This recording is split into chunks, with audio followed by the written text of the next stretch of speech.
Today is the 27th of January, 2012. We're at the Kingsway Senior Housing Complex in Schenectady, New York. Sir, for the record, would you please state your full name and date and place of birth, please? Robert McNeil, and born in Sigel, Pennsylvania, in May 24th, 1925. Did you attend school there?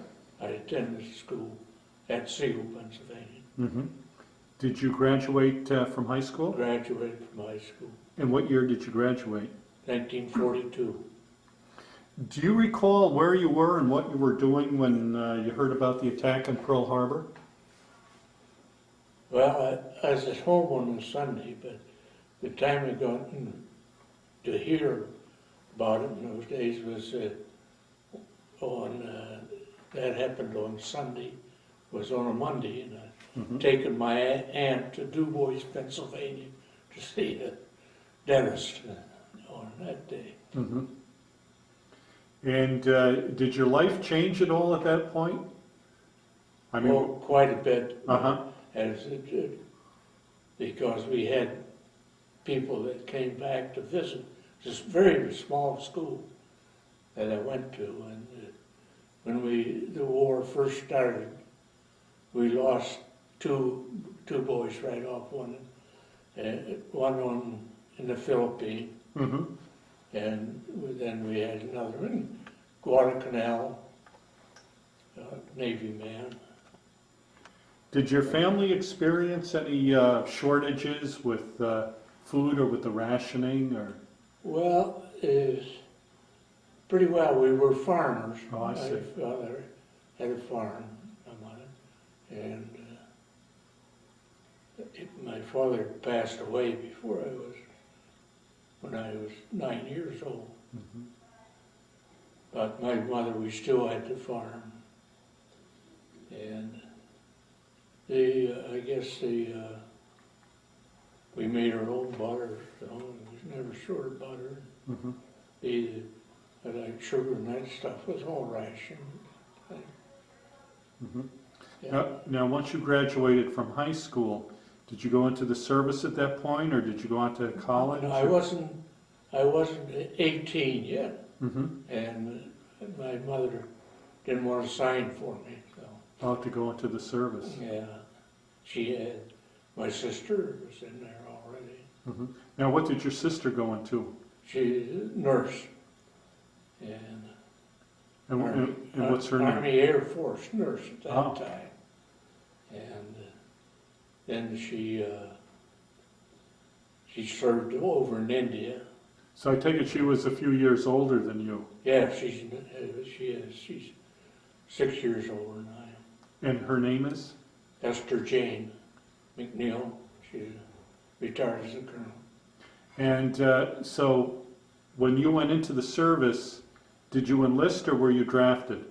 Well, I tried enlisting. This is quite a story. Mm-hmm. But I tried enlisting in the Navy, and they flunked me out because of my eyesight. I've always been nearsighted.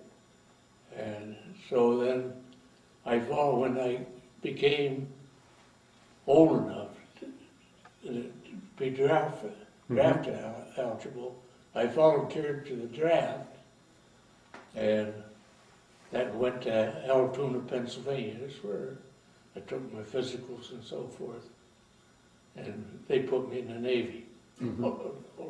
How did you feel about that? Well, that's where I wanted to go anyway. Okay. So, yeah, it's very. So where did you go for your basic training? I went to Great Lakes, Illinois. Was that your first time away from home for an extended period of time? No, I'd been away from home because I graduated a year ahead of that, Mm-hmm. and I worked before I went, and I was in Cleveland, Ohio. What kind of work did you do? I worked in a laboratory, running analysis on aluminum for National Aluminum and Bronze Casting Company. Now, And then made cylinder heads for Curtis Wright. did you have any training in high school for that, like in shop class or No, chemistry. I chemistry? was fairly good student in chemistry, and Oh, so that's how I got into the lab. okay. So you ended up in Great Lakes. What was your basic training like? Oh, that was, I think it lasted in those days, I think it was 8 weeks they gave you. Or maybe, I know when you volunteered for the Armed Guard, you went out of basic training a week early.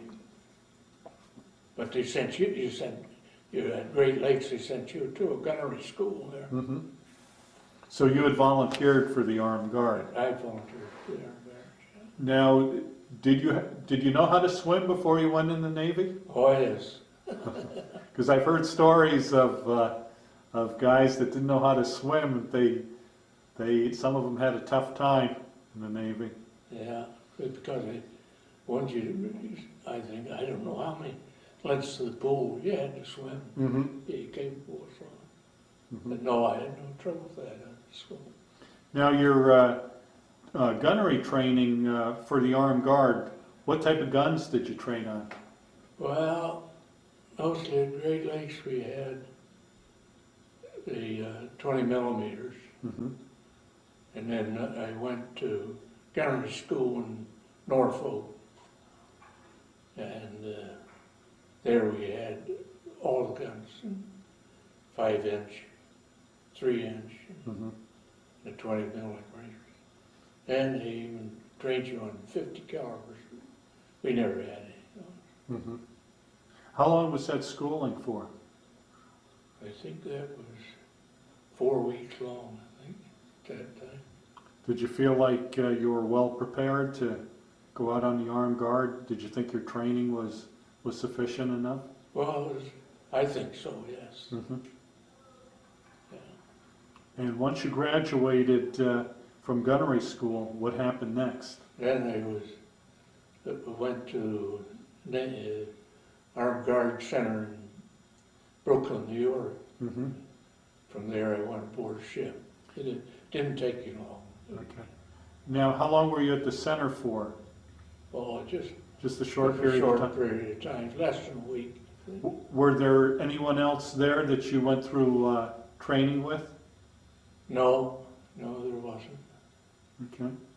Do you recall the first ship that you went out on? Yes, went out on the Bernard Carr Liberty ship. All right. So that the Liberty ship that transported troops? Okay. Well, no, the Liberty ship was a cargo ship. Oh, a cargo ship. Okay. When I first got on the Bernard Carr, then we come back in New York and they rebuilt the ship, or they added guns to it, Mm-hmm. and for it could carry personnel. But that was before the invasion Okay. in Normandy. Now, on your first trip out, whereabouts did you go? Or in Africa. Yeah. Did you run into any problems? Well, that trip, I don't think we ran into any trouble. I was in the Mediterranean 3 different times. And I think it was on my second occasion that we got fired upon over there, Mm-hmm. raided the airplane. And how many members of the Armed Guard were on board ship with you at any time? I think the gun crew was 27 at the time I got on it. And how many people overall, including the merchant seaman? I don't know how much. It'd be in the merchant crew. True. But, Now, did you work in shifts? yes, yeah. Normally, Mm-hmm. we were on, supposing an 8-hour shift, you see. Mm-hmm. But when we got into territory where you went to sea, normally, Mm-hmm. then they stepped it up, 4 on and 4 off. Wow. Yeah. Now, when you were on duty, did you sit at the guns or did you just walk around No, the ship? we stayed observed. In other words, we scanned the ocean all the time, I the see. sea. Yeah. Yeah, So you're basically looking for submarines? yes, an aircraft, whatever. Mm-hmm. Yeah. And what were your living quarters like? Living quarters were quite comfortable, really. Mhm. We had, I've been in with some of the whole 4 men, Mm-hmm. and then I've been in where there's only 3 of you. Mm-hmm. But they had 2 armed guard quarters on midships, Mhm. and on the fantail they had where to put a gun deck back there. That Mhm. was quarters underneath it, and that's where I was in the group of 3. Mm-hmm. But they had 2 groups of 3 back there and 2 groups of 4. Mm-hmm. Yeah. Now, the most important question, how was the food aboard ship? Well, normally this is something in the armed guard, of course, the merchant marine fed you. Mm-hmm. And we had mess boys at the time, you go. And so you come down and sit down and they'd serve your dinner, and you had 2 main courses that you could choose from. Mm-hmm. And in general, the food was, good, Mhm. very good. And so when the purser bought the food, of course, the merchant purser. Mm-hmm. Now, you didn't have to pull any duties like mess duty or KP or No, we didn't, anything like that? didn't have it, All right. no kitchen duty. Mm-hmm. Now, any interesting ports of call at all? Well, they're all interesting to me. Yes, I don't know, Oran, Africa, Mm-hmm. that's my first time was over. But it sets up on quite a cliff, the city itself of Oran. Mm-hmm. And then when we went to dock our ship, we was in what they called Miles Alcadiers. Okay. And that had the highway or road went up to Oran, but it went through a tunnel. You went through a tunnel up the hill to get to the top of that cliff. And I can remember hitching a ride down in an army jeep. Uh-huh. Down to it, guys went like mad down through there. Hmm. Yeah, it's quite a ride. Now, did you stay in the same ship or did you move around? No, I was on 2 ships. Okay. And I think I was at sea 30 months out of that, I think it was. And I was on the Bernard Carter, and the second ship I was on was Henry Clay. Mm-hmm. Now, what kind of ship was that? Was that? There's another Liberty, Okay. and of course, Liberty ships is our main cargo carriers. Mm-hmm. Kaiser Fraser built them, Kaiser. Mm-hmm. Now, what kind of cargo did you carry? Oh, we carried all sorts of things. I went to Casablanca one trip Mm-hmm. from Texas to a load of wheat. No, we took to Casablanca. Mm-hmm. And then, going into Oran, Africa, we had all supplies for the army. Mm-hmm. Yeah. And a lot of it was sporting equipment. What else you like that? Well, the war was pretty much over in North Africa when we were in there. So they had, I think when we was at Oran, so they were still in Tunis, or maybe it was about the time they invaded Sicily. Mm-hmm. Now,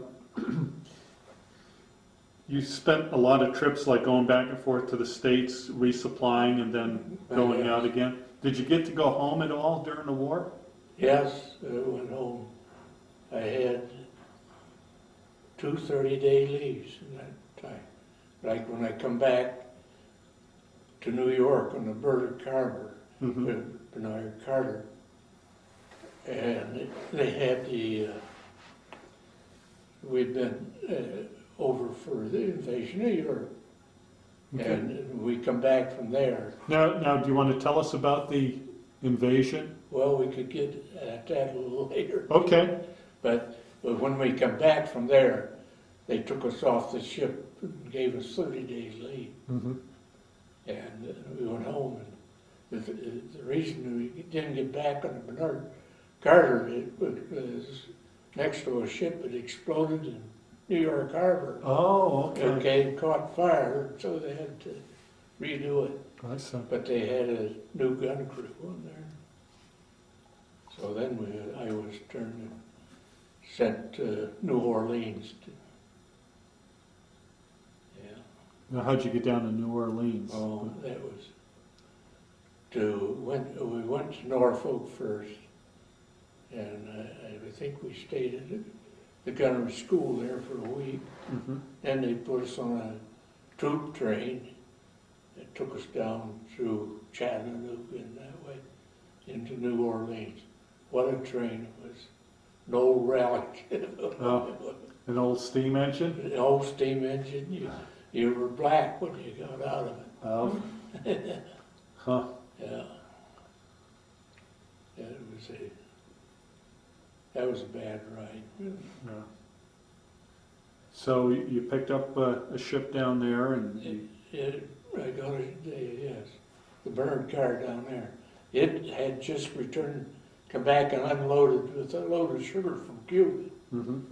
At the time we got on it, and everything in the ship was sticky. Oh. Yeah. Until they washed it down. Now, when you went on to the second ship, were there any other armed guard members that you had served with on your first ship? No. So it was an all new crew to you. How did you get along with that crew? Good. Good. Very good. Yeah. And what about the merchant seamen? Everybody got along? They all got along Yeah. very well. Yeah.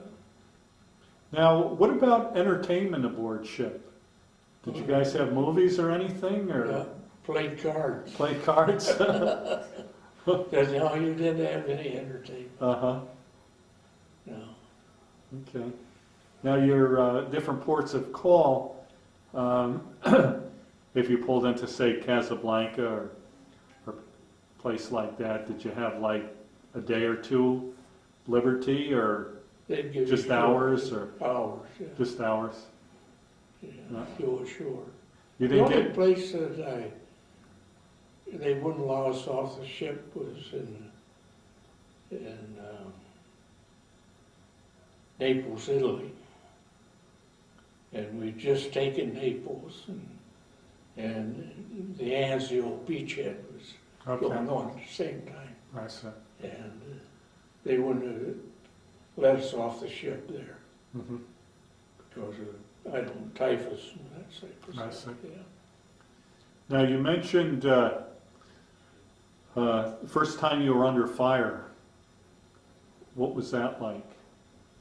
You said someone was shooting at you. Well, we got attacked by aircraft in the Mediterranean, and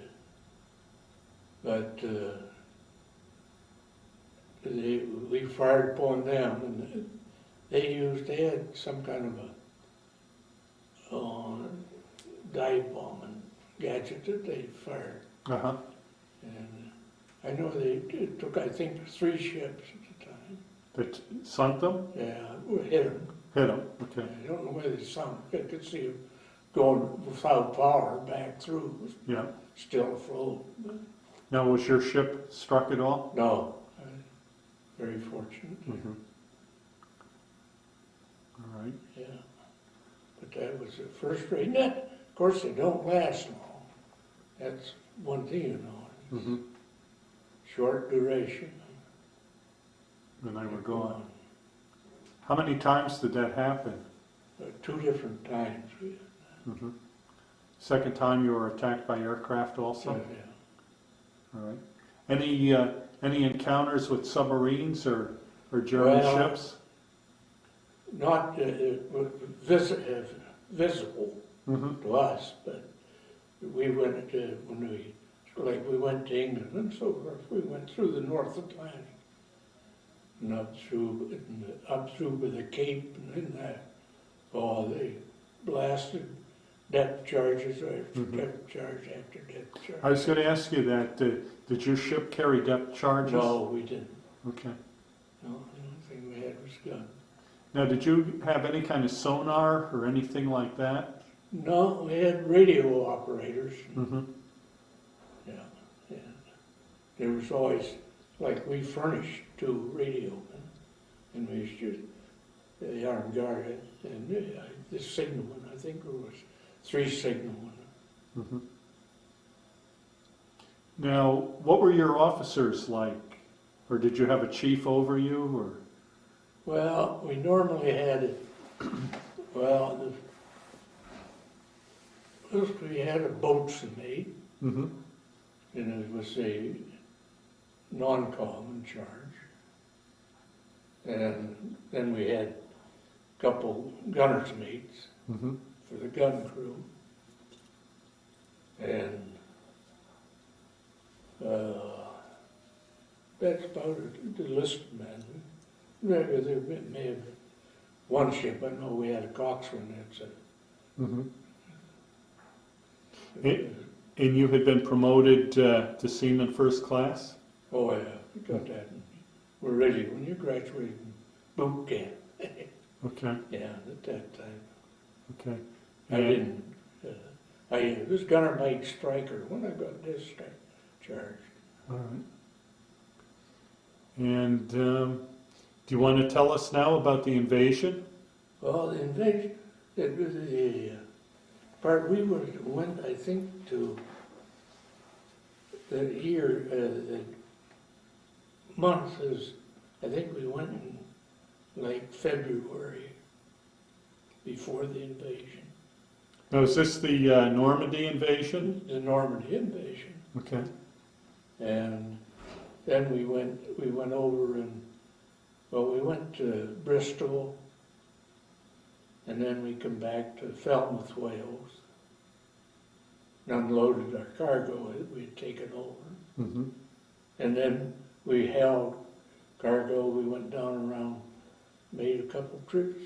We went to Plymouth, England, then back to Falmouth again, and then we went back to Plymouth, and I can't think of the name of the town on the coast down there in the southern part of England. But that's where we staged to go into the invasion. Mm-hmm. Of course, we was all at sea, and we out there.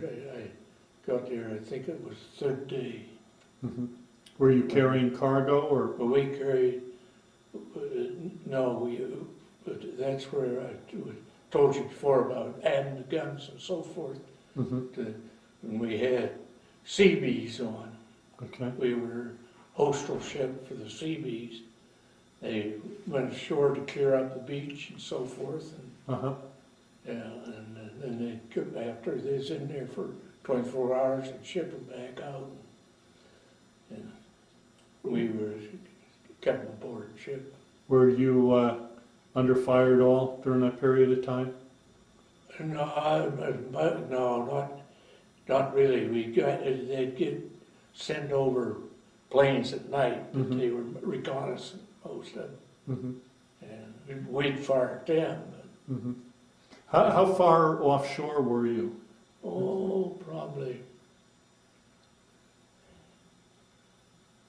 Probably about, I would say maybe about half mile. We weren't too far Mhm. offshore. Could you see any of the devastation? Oh yes, you could see it. Okay. Yeah, you could see them. Then I know, and the battleship. I think it was. I don't know which one it was. It was there. No, I can't remember. But they were still firing. They'd fire. Mm-hmm. But only when they they had something, you know, like an ammunition out. I remember that thing.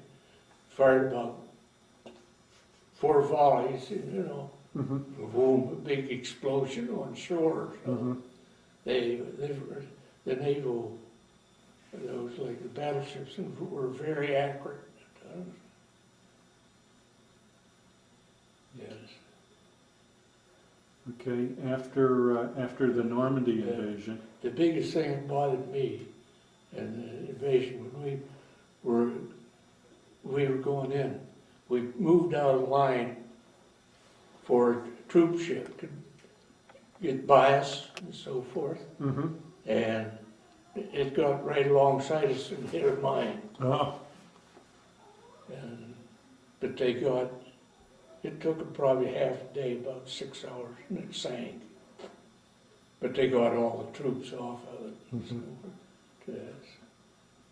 So, that and just to see the bodies that were floating in the English Channel or something. You see them all over. After the Normandy invasion, where did you go next? Well, that's when we went back to England, loaded up with cargo and brought cargo back to the beachhead over there. By that time, they had sunk and built a dock the seawall. Seawall for it. Okay. And I know I was there at the time. They invaded Le Havre. That was when we took Le Havre. That was the point, out on the point there. They had, our troops had circled that. But I can always remember hearing, you could hear the artillery from it. You know, and just a steady roar. You couldn't believe there was anything left down there. Okay. Then we come back, went to England, then we got a load of ammunition and come back to the United States, bringing it back, no less. Really? Yes. It was some kind of experimental stuff that they had. Wow. They brought back. Now, did you get over to the Pacific Islands at all, or? You know, I went to India. Mhm.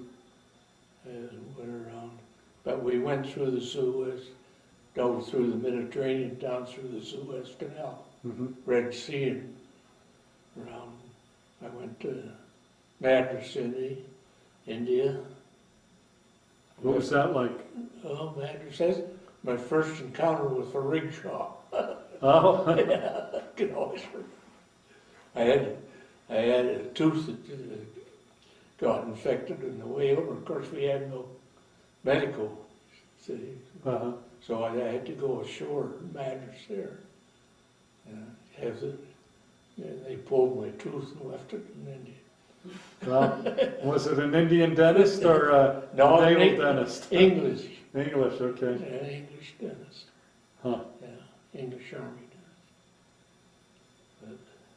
But no, that was something. So, of course, the rickshaws were all over. But that's the only way I didn't know where it's going. They sent me ashore to get it done. He says, just get a rickshaw and tell the guy where you want to go.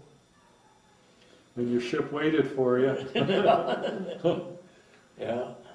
What was your favorite port of call? Oh, I guess interest-wise, I guess I loved. I went into Glasgow, Scotland when I was over. I think that was a trip up the Clyde, not the Clyde. That's the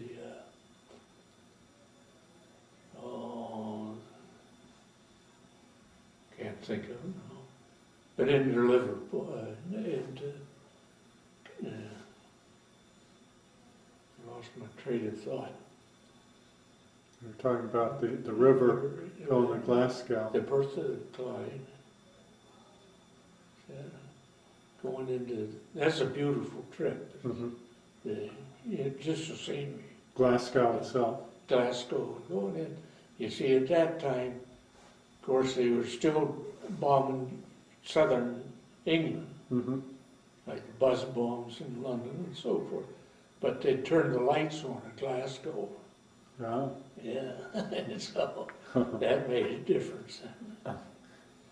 Now, did you get to London at all? No, never. No. No, I had a couple, you know, it let us off, I don't know, a couple, 3 days at a time. Mm-hmm. One that I made a trip down to Penzance. Mm-hmm. That's a resort area. How were you treated by the civilian population? Oh, very good, England. Mm-hmm. Very good. Yeah, they were happy to see us. Any other stories or remembrances that stick out in your mind? Anything out of the ordinary? No, I enjoyed going down through the Suez, Mm-hmm. the Red Sea and so forth. And in the middle of the Suez Canal, or so, well, it's like a lake to us. Mm-hmm. Of course, there's Italian cruisers and so forth in there. We couldn't get out. He stayed the whole war there. Mm-hmm. Yeah.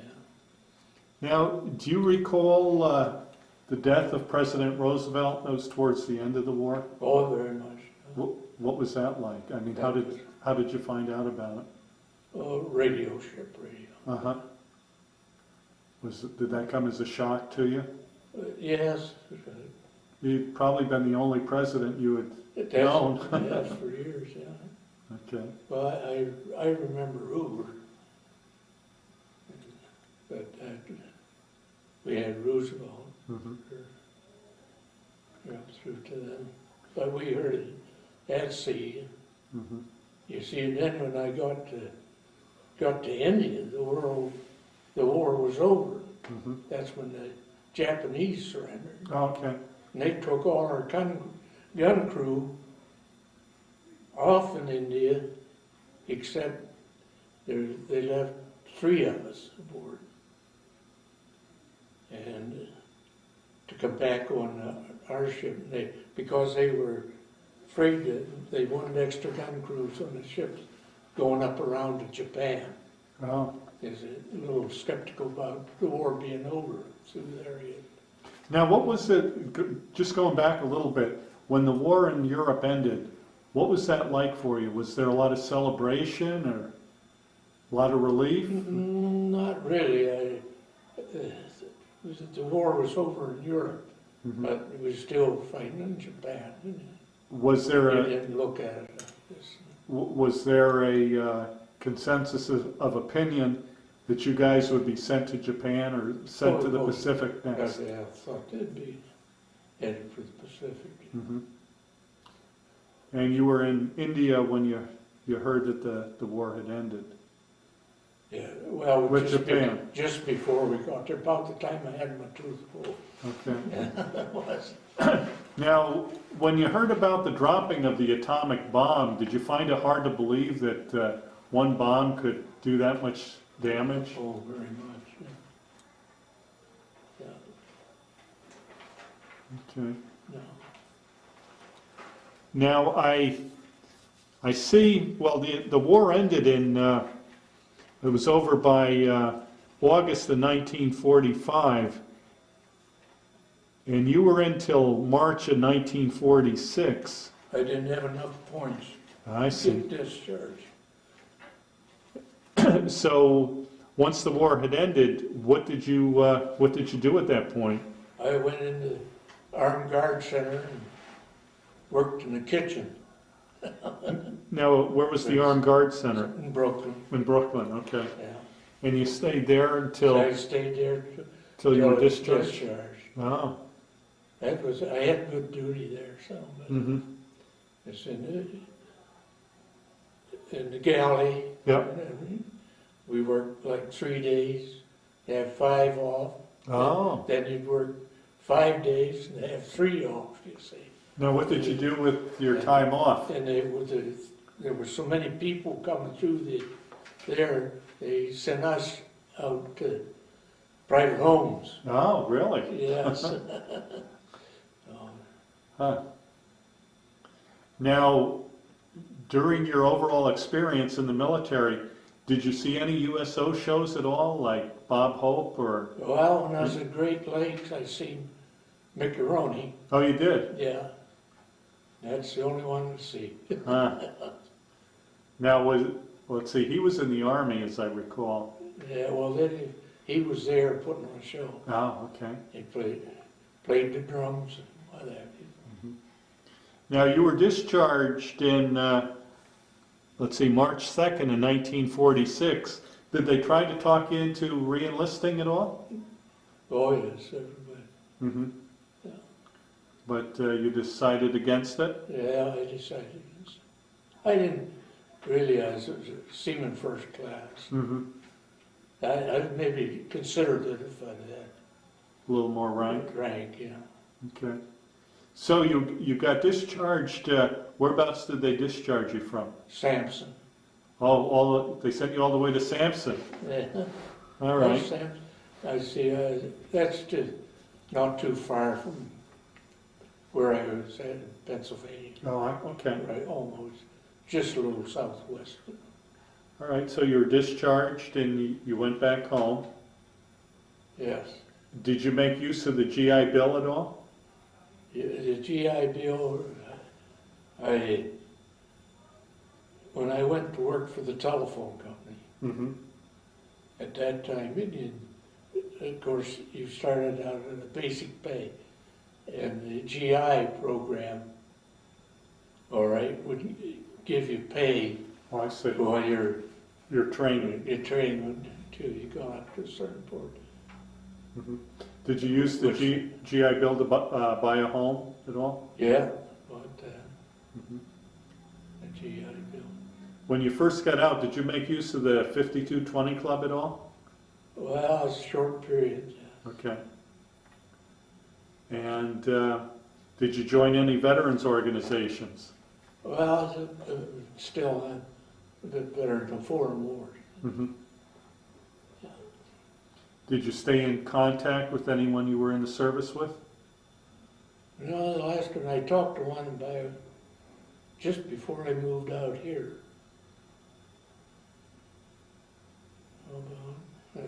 Maybe about 13 years ago. Mm-hmm. Yeah. Did you attend any reunions at all? No. Okay.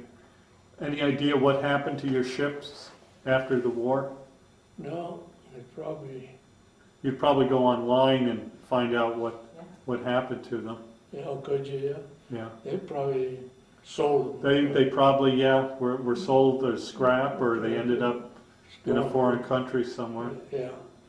Now, you've got some interesting memorabilia there. Do you want to hold up the photographs first and tell us when and where they were taken? Okay. All right. All right. Now, you're in your white uniform. Yeah. Where? Boot camp in Great Lakes, Illinois. Okay. All right, got it.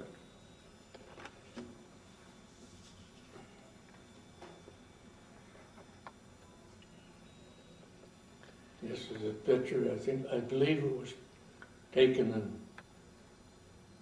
Texas. Okay. All right.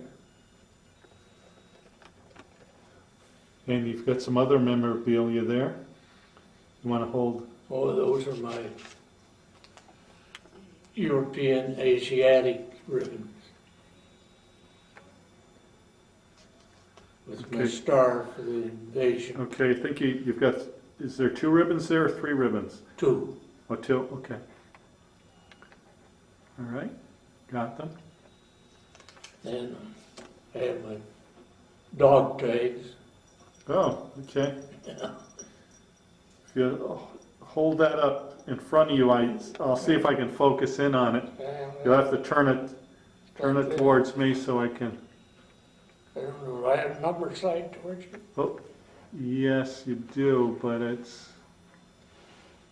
Yeah, I can't focus in that far. But I am getting. Wait a minute. Yeah, put the camera out of focus. Let me try to zoom in on it this way. That's.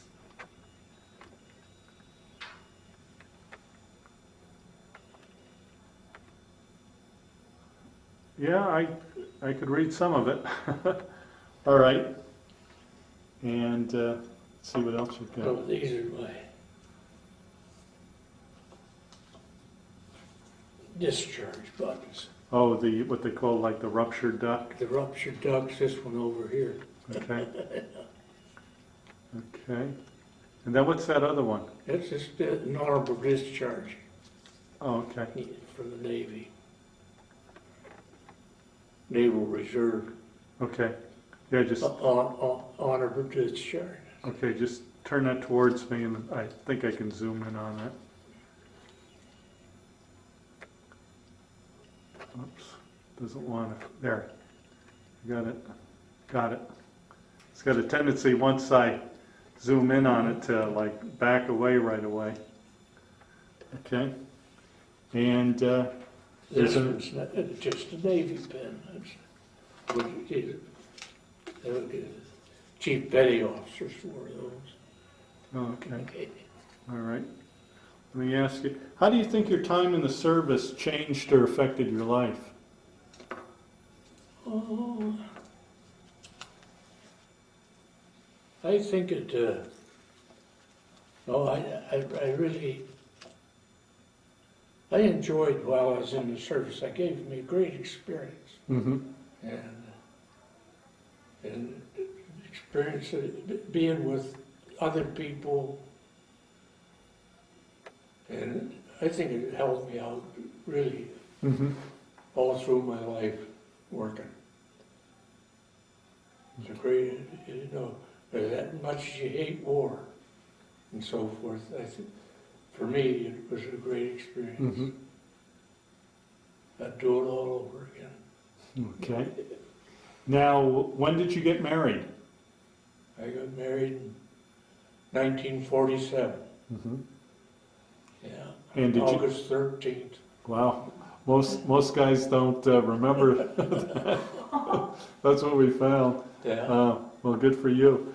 Now, did you know your wife before you went in the service, or did you meet her after? After. Okay. Yeah. Yeah. No, And how many children do you have? that's my family right there. Okay. All right. Is your wife still living, or? No. Okay. All right.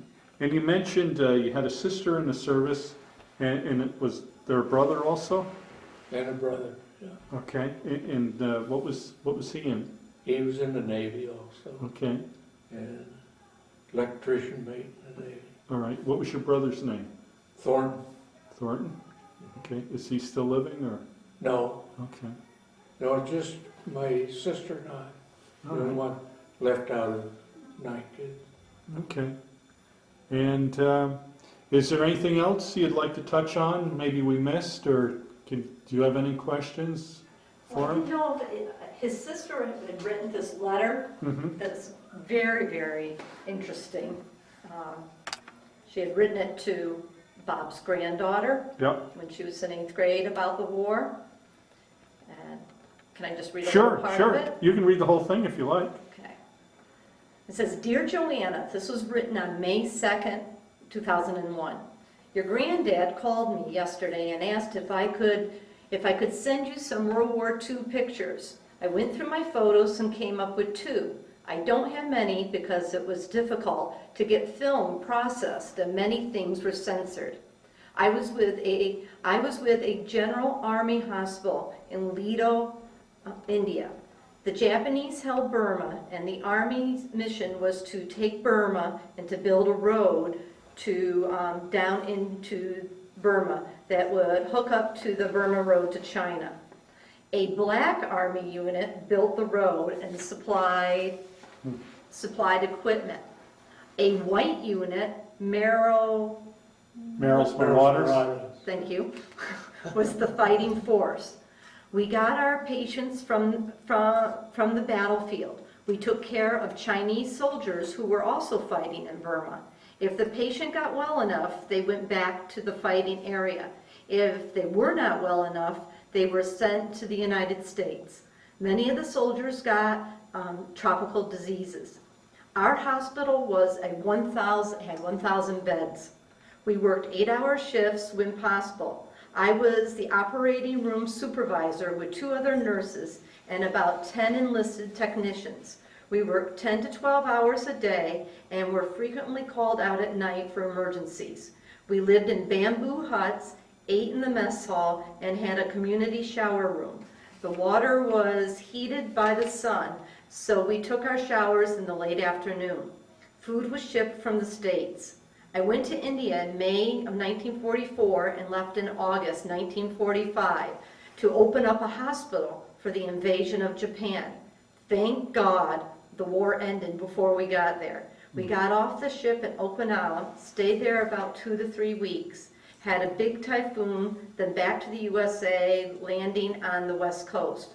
I have always been glad that President Truman dropped the A-bomb. It saved many American lives as well as Japanese.